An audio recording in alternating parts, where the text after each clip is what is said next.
Hello everybody and welcome back for another Flashback Friday. I'm Strawberry Shoggoth and this is Brothers, A Tale of Two Sons. This is a fairy tale puzzle adventure where you take on the role of two brothers going out to find a cure for their sick father. But first things first, let's take a look at the options of the game. The game has a launcher where you can set the resolution but not much else, so let's see what we can do in the game. Now this is our main menu. We have not that much to do. Let's look at the controls for the game. There isn't that much to do here. As you can see, we have one thumbstick for each brother, one interaction button for each brother, and then we have camera rotation. Next we have video options, which in-game is just gamma. You can't actually set the game to windowed mode, which is a bit annoying. As for sound, we have separate sliders for music and sound effects, which I guess is enough. Other than that, we really don't have any settings. We have a tab for achievements, where to open the Steam achievements, and we have a play button. So let's look a bit at the game instead. Now this game is only about 3 hours long, so I actually managed to finish the entire game while recording this video. And, well, since the game is very focused on the story, I will mainly use gameplay footage from about the first half or so, or at least selected bits from the first half. What did I think about the game? Well, as I said, it's a fairy tale based adventure puzzle game. As you can see here, you kind of have to run around, find things, put them in the right place and so on. The puzzles aren't hard really. It's not hard in the sense at least of finding out what you're supposed to do, and most of the things aren't hard to actually achieve either. The main focus is on the story and the rather novel controls. As I showed you, you use one thumbstick for each brother and one shoulder button for each brother, or trigger button actually for each brother. So the hardest part is learning how to actually do that properly. As you can see, the movement is a bit erratic every now and then because, well, I'm not used to using both thumbsticks to control separate characters. It works best when they are, or for me it works best when they are actually placed in the same order on the screen as the thumbsticks are. So when they get in the wrong position, I will usually try to control them with the wrong thumbstick, which only looks silly. Now, as I said, the game is mainly story focused, but it does it in a very good way, I have to say. Even though the primary thing in the game is to show us the fairy tale narrative that they have built up, the gameplay is still enjoyable and the story is actually really good. As for the graphics, there's definitely nothing wrong with them for a game from, what is it, 2013. I mean, it's not the most beautiful thing I've ever seen, but it's not bad for an indie game, and it definitely suffices for the story they want to tell. Also, I find the environments to be really, really beautiful. But enough talk about that. Let's see what we're actually doing here. So, as you can see here, you kind of have to use cooperation too. You place the bigger brother in the right place, and then the little brother can climb up.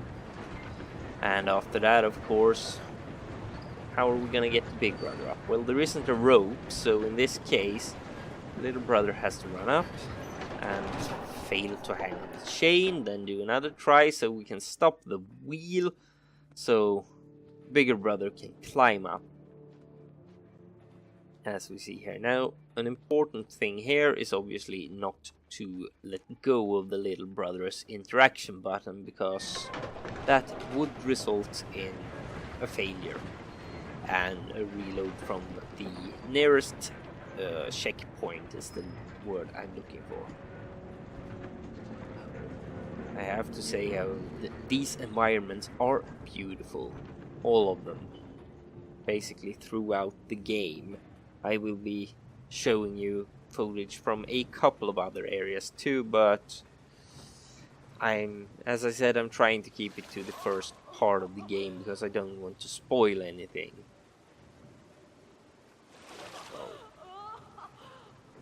I find it fascinating too that you can interact with so many things that are basically pointless just for the, well, story part of it, more or less. I mean, this walking around in this fish pond washing themselves, it has no bearing whatsoever on anything other than the fact that, well, yeah, it lets us know the characters a bit more, and I have to say I enjoyed that. Now, here is one of the vistas of the game. These benches are placed in most zones, and you can interact with them to get a better view of the actual zone and see how, well, in my opinion, beautiful the zone design is. As I said, this game has puzzles, so I will show you a bit of one of the puzzles that comes a bit later in the game. This is, well, basically a rope puzzle. Your characters are connected via rope, so you have to interact in a somewhat different way from how you usually do within the game. Basically by, yeah, doing this swinging. So one character has to hold on while your other character swings to the next part of the, well, the edge in this case. And yeah, as I've said a couple of times now, I find the environments quite beautiful, and you can even see these shadows in the background looking rather good, I have to say. All in all, though, the puzzles aren't exactly hard, or they aren't hard. It's not hard to complete them, and it's not really hard to find out what to do, but I'd say they add an important part to this game as a story. And this is what happens if you accidentally release the button. You get a loading screen and, well, back at the latest checkpoint once again. So you're never sent back really far, you're usually just sent back to the beginning of whatever puzzle you just failed. Which is kinda nice because, well, who wanna trek through the last 15 to 20 minutes just to keep going? I mean, it's fine in a game such as Dark Souls, but in a narrative-focused game like Brothers, that would really destroy the feeling and the narrative too. I think you would mostly be annoyed and stop playing, probably.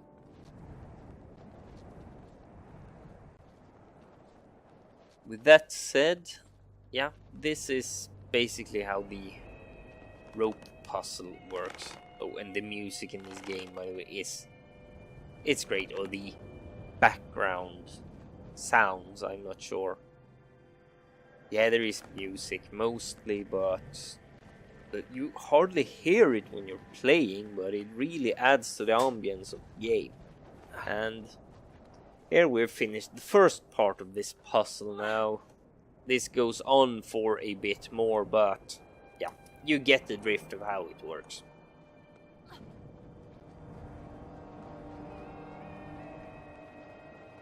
All in all, I find this a great example of a story-focused game that has actually done it right.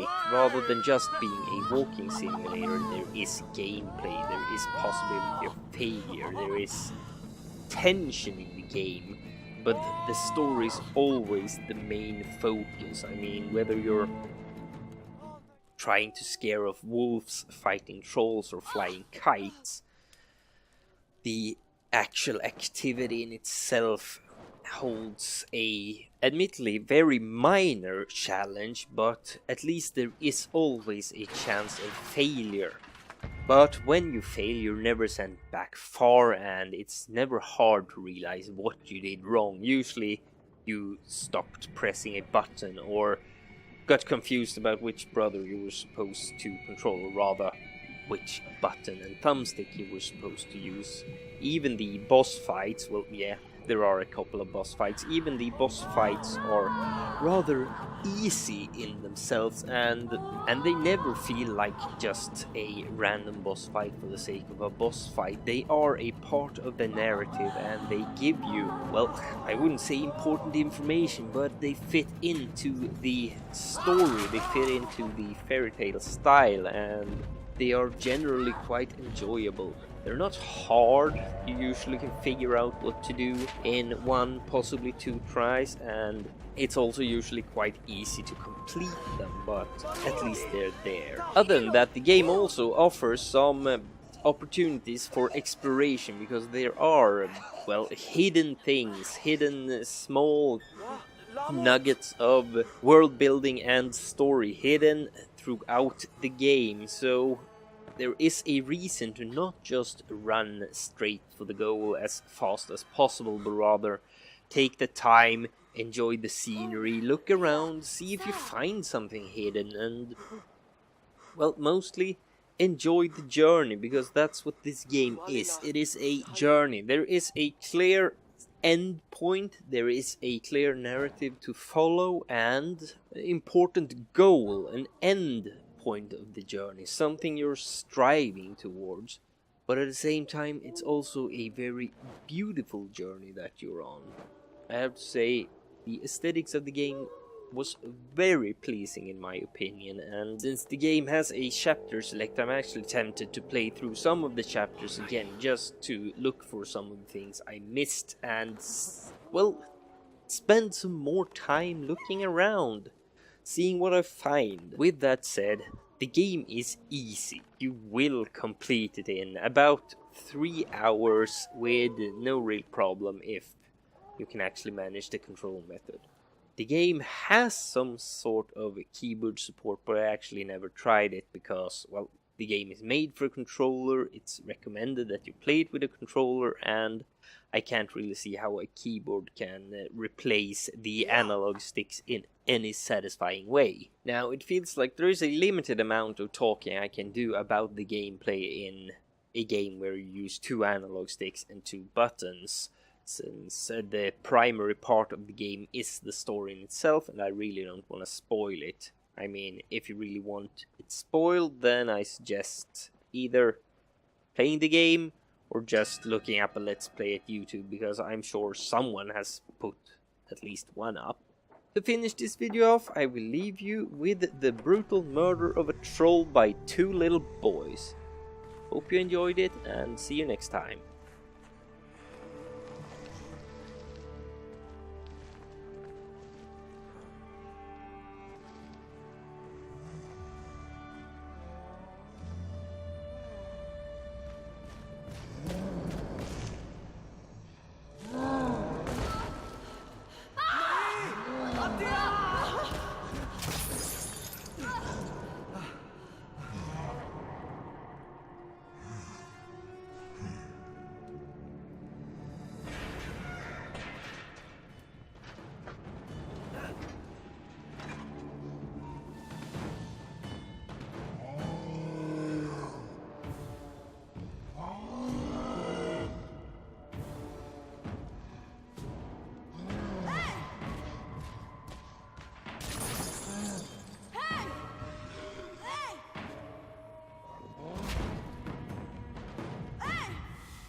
Bishomaru! Bishoya!